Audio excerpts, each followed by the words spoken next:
Parents in the crowd, give it up for your kids. Right now, come on. Let me hear some applause. Yeah. I'm pretty sure that will be the last time you applaud for me. I'm kind of shocked that when I was a kid I wasn't molested. You know, and it's really because I had built up like the perfect resume for it. For 10 years consecutively in my life, I was in the Boy Scouts and an altar boy. Which, like, when you turn 13 or 14, you're confirmed in the church, they stop calling you altar boy, they just call you layperson. It's just like, the church is going, fuck it, he knows, just deal with it. Also, I was like really shy as a kid, Bill's on the resume, I had this soft Pillsbury doughboy physique. And yeah, no, it's shocking, but at the same time I view it like not getting a job at a fast food restaurant. I'm not really upset by it. I just feel like I deserve an explanation for it. Oh well. You know, I can just go to grad school at Penn State. A few weeks ago I had lunch with my grandma, because I have nothing better to do on the weekends. Yeah. And my grandma is 90 years old. And being 90 kind of means that your facial features and your general disposition on life just turns into the Emperor from the original Star Wars film. It's like, oh, fuck everybody.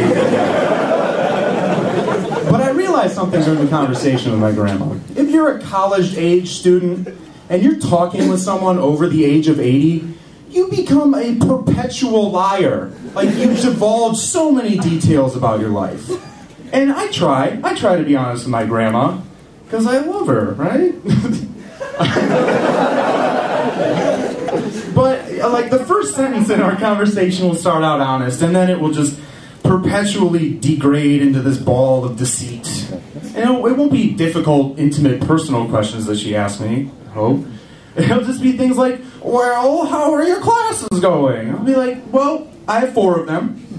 They're really interesting. I really like my professors, and my Asian GSIs really have conquered the English language. Like, Will, how's your roommate? His name's Craig. He's super interesting. We have a lot in common, and he never leaves his jizz tissues in our room.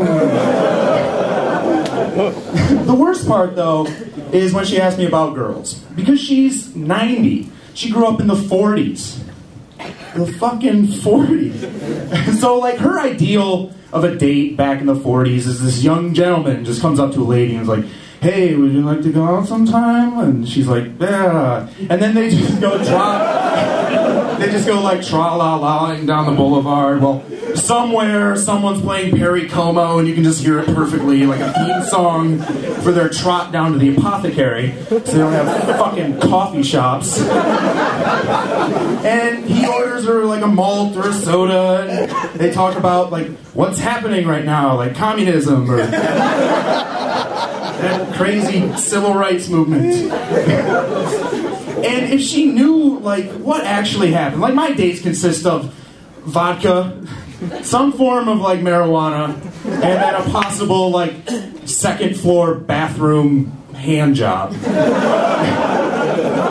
I can only see like 2 ways that conversation ends. Either I am now sitting across the table from a woman who's having a heart attack, or 5 days later the Ann Arbor police pull my bloated body out of the Huron River, and it's just covered in cane marks. Saw an Asian woman, old Asian woman, driving down the street reading a text the other day. And her car just exploded.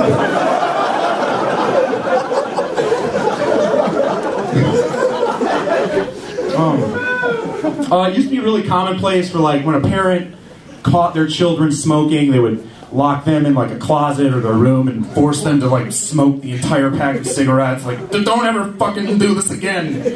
You'll hate the taste. My dad did that to me. When I was 13 years old, he caught me with his entire porn collection. And I don't know if he conveyed the message that he wanted to. All I know is that I went into that room a scared little boy, and 5.5 hours later, I came out a man. Alright guys, that's my time. My name's Bill.